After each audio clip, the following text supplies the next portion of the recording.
एक कहावत कही गई है कि it is truly said that every effort can not change into success but without effort success doesn't come. इसका मतलब हुआ दोस्तों कि यह सही कहा गया है कि प्रत्येक प्रयास सफलता में नहीं बदल सकता है, लेकिन यह भी सही है कि बिना प्रयास के सफलता नहीं आती है। नमस्कार दोस्तों, मेरा नाम विनय है। आप सभी का आपके अपने YouTube चैनल DCC विनय सर पर स्वागत है। दोस्तों, आज मैं नई श्रृंखला बिल्कुल शुरुआत करने जा रहा हूं। वो है इंग्लिश ग्रामर की श्रृंखला। बिल्कुल जीरो लेवल से हम शुरुआत करेंगे। जिनको कुछ आता है अच्छी बात है, जिनको इंग्लिश ग्रामर में इंग्लिश में कुछ भी नहीं आता उनके लिए और भी बेहतर है, जिसको कहते हैं सोने पर सुहागा है। क्योंकि खाली दिमाग में डाउनलोडिंग बहुत स्पीड होता है, अर्थात खाली चिप में डाउनलोडिंग बहुत स्पीड होता है। तो दोस्तों, मैं आपको बता देना चाहता हूं कि बिल्कुल बिगिनिंग से हम लोग शुरुआत करते हैं। मैं ये मानकर चलता हूं कि आपको अंग्रेजी में कुछ भी नहीं आता है, वहां से मैं शुरुआत करूंगा। अगर आप अनवरत लगातार सारी वीडियो को देखते जाएंगे तो ये मेरा प्रॉमिस है कि आफ्टर सम टाइम, कुछ समय के बाद आपको इंग्लिश में बहुत चीजें आने लगेंगी जो चीजें आपको आती नहीं है। तो चलिए हम लोग बिल्कुल बिगिनिंग से शुरुआत करते हैं। दोस्तों, इंग्लिश ग्रामर से पहले सबसे पहले मैं इंग्लिश की बात करूंगा कि इंग्लिश क्या है। ठीक है, इंग्लिश का हिंदी शब्द दोस्तों होता है अंग्रेजी। जैसा कि आप लोग जानते होंगे, इंग्लिश का हिंदी शब्द है अंग्रेजी। आइए हम लोग पूछते हैं, अंग्रेजी तुम क्या हो? तो अंग्रेजी ने बताया हमें, मैंने पूछा अंग्रेजी तुम क्या हो, तो अंग्रेजी ने मुझे बताया मैं एक इंटरनेशनल लैंग्वेज हूं ना। तो उसने बताया कि English is an international language. देखिए, English is an international language. अंग्रेजी एक दोस्तों अंतरराष्ट्रीय भाषा है। ये हमारे भारत की भाषा नहीं है, ये अंतरराष्ट्रीय भाषा है। हम लोग जो इंग्लिश पढ़ते हैं वो ब्रिटिश इंग्लिश पढ़ते हैं। कौन सी इंग्लिश पढ़ते हैं? ब्रिटिश इंग्लिश हम लोग ज्यादातर पढ़ते हैं। ठीक है, ब्रिटिश मतलब ब्रिटेन वाली इंग्लिश। ठीक है, तो क्योंकि हम लोग अंग्रेजों को गुलाम रहे हैं, अंग्रेजों की ही हम लोग इंग्लिश को पढ़ते हैं। अब तो बहुत सारे लोग अमेरिकन लैंग्वेज, फ्रेंच लैंग्वेज पढ़ते हैं, बट अभी भी जो हमारी किताबों में यूज होता है ज्यादातर वो ब्रिटिश लैंग्वेज यूज किया जाता है। तो हम लोग ब्रिटिश लैंग्वेज पढ़ेंगे। मैं आपको गारंटी दिला सकता हूं कि you can speak English some days. कुछ दिनों में आप अंग्रेजी बोलना सीख जाएंगे। ठीक है, तो हमने इंग्लिश से पूछा कि इंग्लिश तुम क्या हो, तो इंग्लिश ने कहा इंग्लिश मतलब मैं ही तो हुआ। English is an international language, कि अंग्रेजी एक अंतरराष्ट्रीय भाषा है। ये तो इंग्लिश ने बताया। चलिए ठीक है भाई, एक भाषा है, तो जरा हम लोग ध्यान दे देते हैं भाषा क्या होती है। अब आपको और डीपली बताते हैं। ये तो आप लोगों ने जान लिया कि English is an international language, अंग्रेजी एक अंतरराष्ट्रीय भाषा है। जरा अंग्रेजी को बांटते हैं, अंग्रेजी जो भाषा है इसको बांटते हैं। तो जब हमने इसको बांटा तो इसके दो पार्ट होते हैं। कितने पार्ट भैया? दो पार्ट। सबसे पहला पार्ट जो आता है वो होता है लैंग्वेज। क्या है? लैंग्वेज। और दूसरा जो पार्ट होता है वो होता है लिटरेचर। ध्यान दीजिएगा, लैंग्वेज का मतलब होता है भाषा और लिटरेचर का मतलब होता है साहित्य। ध्यान दीजिए, इसका मतलब हमने अंग्रेजी को दो भागों में बांट दिया, एक लैंग्वेज, दूसरा लिटरेचर। लैंग्वेज का हिंदी होता है भाषा, लिटरेचर का हिंदी क्या होता है दोस्तों? साहित्य होता है। तो अब हम पूछते हैं कि भाषा तुम क्या हो? अंग्रेजी ने कहा मैं भाषा हूं और साहित्य हूं। तो मैंने पूछा भाषा क्या होता है? ये लैंग्वेज कौन सी बला है, इसको भी तो जान लेते हैं। भाषा कुछ अलग नहीं, हिंदी भी एक भाषा है, संस्कृत भी एक भाषा है, वैसे ही अंग्रेजी भी एक भैया भाषा है। तो भाषा की परिभाषा क्या होती है? मैंने भाषा से पूछा कि तुम कौन हो भाई, तो भाषा ने क्या जवाब दिया पता है आपको? भाषा ने कहा मैं बोलचाल का माध्यम हूं, बातचीत का माध्यम हूं, अर्थात मेरे ही द्वारा लोग बात करते हैं। तो मैं सोचा कि इसको कैसे करें, तो मैंने इसको अंग्रेजी में बताया कि medium of communication communication is called language. Okay, any problem? I think you have no problem because medium of communication is called language. Medium का मतलब भाई माध्यम होता है, समझते चलिए. अभी बेसिक चर्चा करेंगे, बिल्कुल बिगिनिंग से हम शुरुआत कर रहे हैं.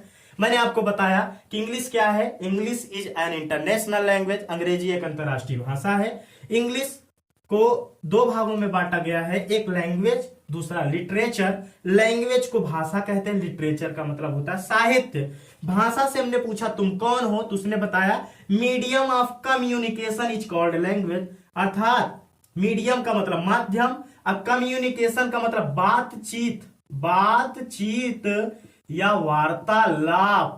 वार्तालाप या इसी को संचार भी कहा जाता है. अर्थात बातचीत, ऑफ का मतलब का, बातचीत का माध्यम ही क्या कहलाता, कॉल्ड मतलब कहलाता है क्या, लैंग्वेज. लैंग्वेज का मतलब मैंने बता ही दिया, भाषा. अर्थात बोलचाल या बातचीत या वार्तालाप या संचार का जो माध्यम है वही भाषा कहलाता है.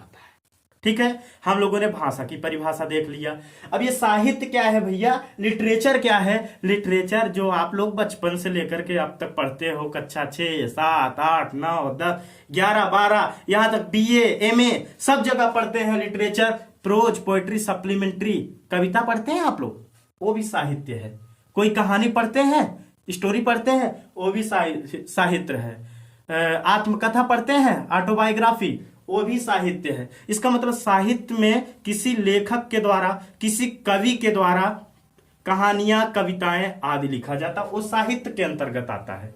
अब आप लिख कैसे पाएंगे भैया, लिखोगे कैसे जब आपको कुछ पता ही नहीं है. तो लिखोगे तब जब आपको भाषा पे पकड़ होगा. इसका मतलब कोई भी भाषा हुआ, चाहे हिंदी का, चाहे अंग्रेजी का, चाहे संस्कृत का, कोई भी भाषा है, भाषा आप तभी सीख पाओगे जब उसके तौर तरीकों को जानोगे.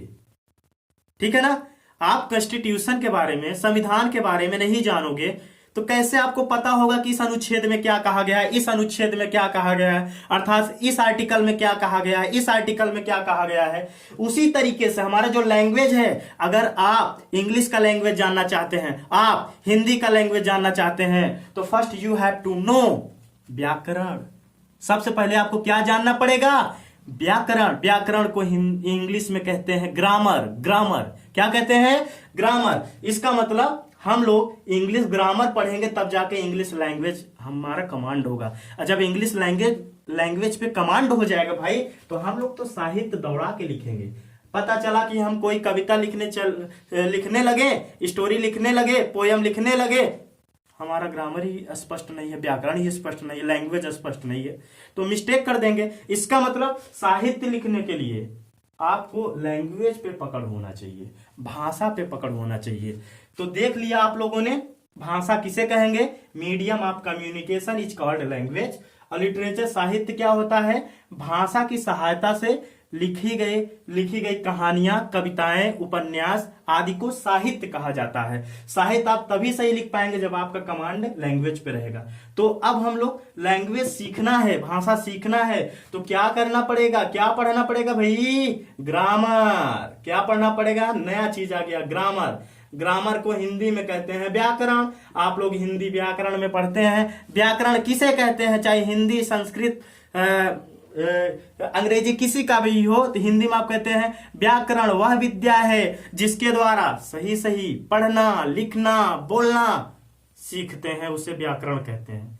तो यही चीज तो अंग्रेजी में भी पढ़ेंगे ना हम. अंग्रेजी में क्या दूसरा कुछ सीखते हैं, अंग्रेजी में भी तो हम लोग अंग्रेजी व्याकरण में ही पढ़ेंगे ना, कि अंग्रेजी व्याकरण वह विद्या है जिसके द्वारा सही पढ़ना, लिखना तथा बोलना सीखते हैं.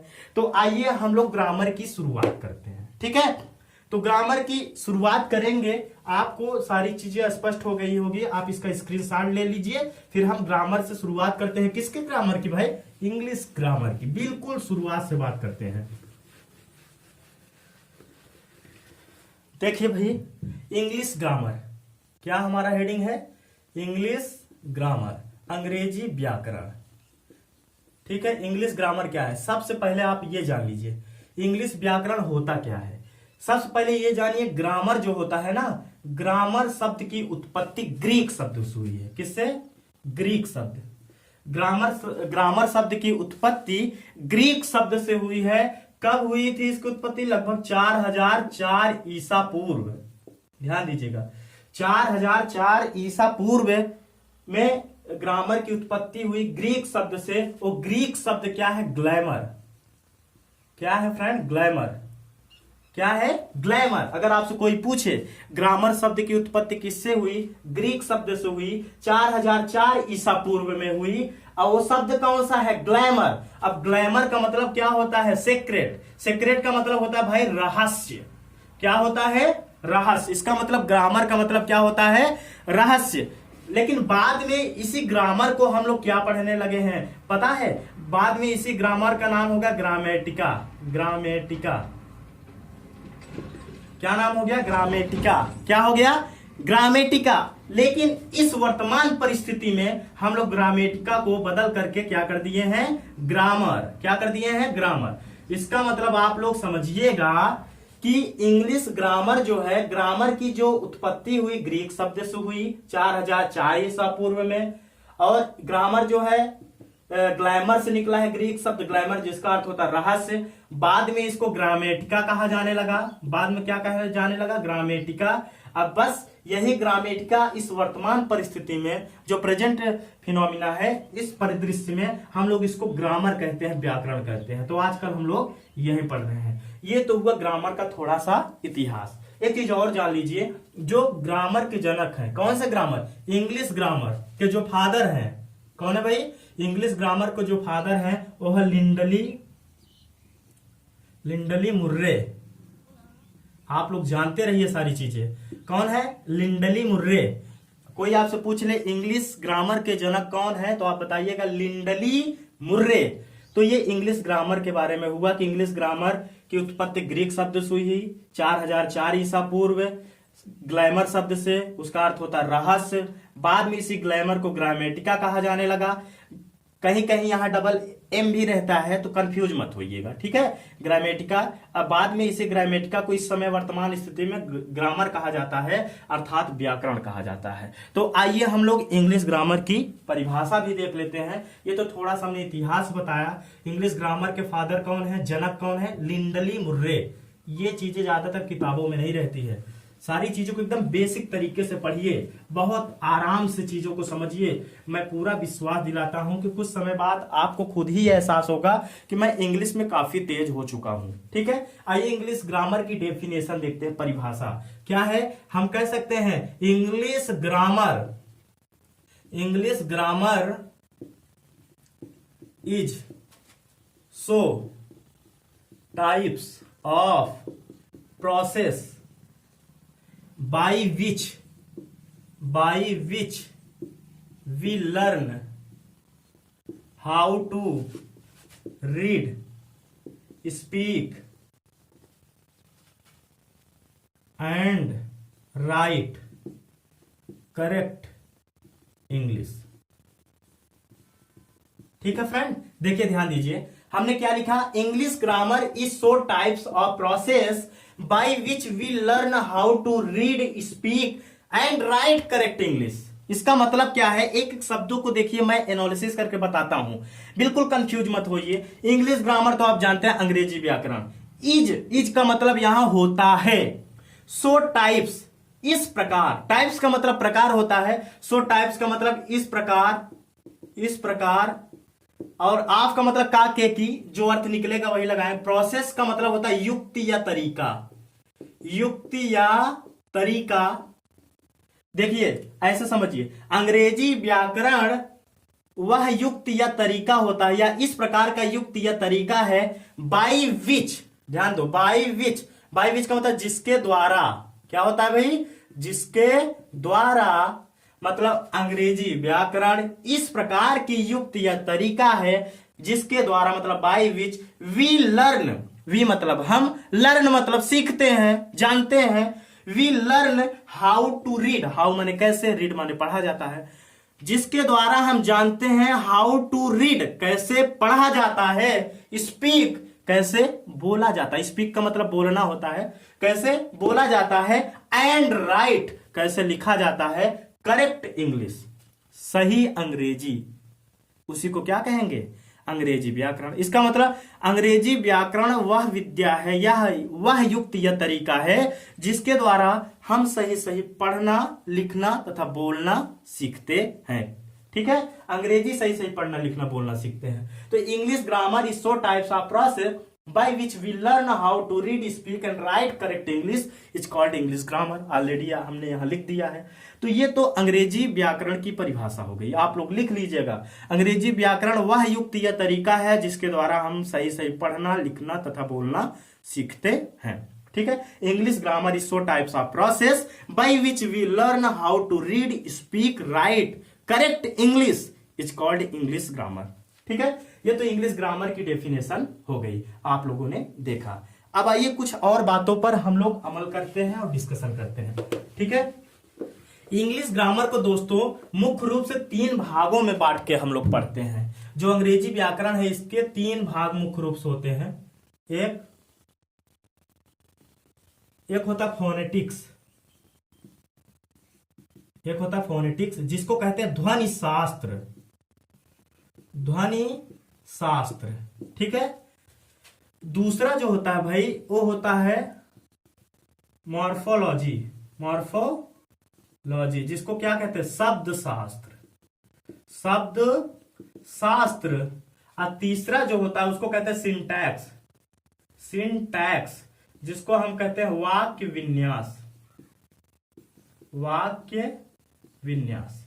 ठीक है, तो आप लोगों ने देखा इंग्लिश ग्रामर को मुख्यतः 3 भागों में हम लोग सेपरेट करके बांट करके स्टडी करते हैं। फर्स्ट पार्ट इज फोनेटिक्स, ध्वनि शास्त्र। इसमें क्या है, ध्वनि शास्त्र में एक चीज आप लोग ध्यान दीजिएगा, इसमें जो अक्षर A B C dot dot Z तक होते हैं ना, उनके बारे में, उनके ध्वनियों के बारे में हम लोग स्टडी करते हैं। अर्थात इंग्लिश ग्रामर की वह शाखा जिसमें हम इसमें प्रयुक्त अक्षरों की ध्वनियों के बारे में स्टडी करते हैं और फोनेटिक्स कहलाता है, इसको ध्वनि शास्त्र कहा जाता है। फिर मॉर्फोलॉजी होता है शब्द शास्त्र, अर्थात अंग्रेजी व्याकरण या इंग्लिश ग्रामर की वह शाखा जिसके अंतर्गत हम शब्द संरचना, शब्दों से संबंधित अध्ययन करते हैं या शब्दों से संबंधित ज्ञान का अध्ययन करते हैं, ग्रामर का अध्ययन करते हैं, उसे हम मॉर्फोलॉजी कहते हैं। ठीक है, अर्थात इसमें पूरा शब्द विन्यास मतलब शब्दों का निर्माण कैसे होता है, फॉर्मेशन ऑफ वर्ड कैसे होता है, ये सारी चीजें हम लोग शब्द शास्त्र में पढ़ते हैं।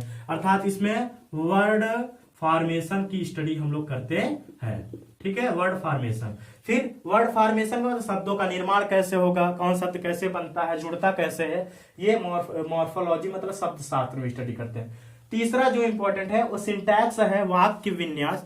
सिंटैक्स का मतलब होता है करेक्ट इंग्लिश। कोई सेंटेंस है उसमें सभी शब्दों को सही से उनके क्रम में व्यवस्थित करने को सिंटैक्स कहा जाता है। ठीक है, रूल रेगुलेशन सहित ग्रामर के नियमों की कोई कमी नहीं होनी चाहिए, कोई मिस्टेक ना करते हुए किसी वाक्य में शब्दों को सही से रख देने को ही हम लोग सिंटैक्स कहते हैं। ये बहुत डीपली हम लोग स्टडी करेंगे। तो फोनेटिक्स ध्वनि शास्त्र अर्थात अक्षरों के ध्वनियों के बारे में हम लोग इसमें स्टडी करते हैं। मॉर्फोलॉजी शब्दों के बारे में अध्ययन करते हैं, शब्दों का निर्माण कैसे होता है।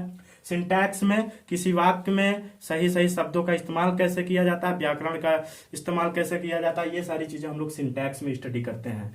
तो दोस्तों हम लोगों ने आज के वीडियो लेक्चर में देखा इंट्रोडक्शन ऑफ इंग्लिश ग्रामर। उम्मीद करता हूं कि मैंने बेहतर आपको बताया होगा। अगर आपको लगता है कि इस चैनल से आपका अंग्रेजी तेज हो सकता है, इंग्लिश तेज हो सकता है, सबसे पहला काम आप चैनल को सब्सक्राइब कर लीजिए, जिससे कि जितने भी मैं वीडियो अपलोड करूं यूट्यूब पर आपको इजीली वीडियो का नोटिफिकेशन मिल जाए। मैं गारंटी दिलाता हूं कि आप बहुत बेहतर हो जाएंगे आफ्टर सम टाइम। तो आज के लिए इतना ही रखते हैं दोस्तों, आप लोग वीडियो को एंजॉय करिए। मिलते हैं नेक्स्ट वीडियो लेक्चर में।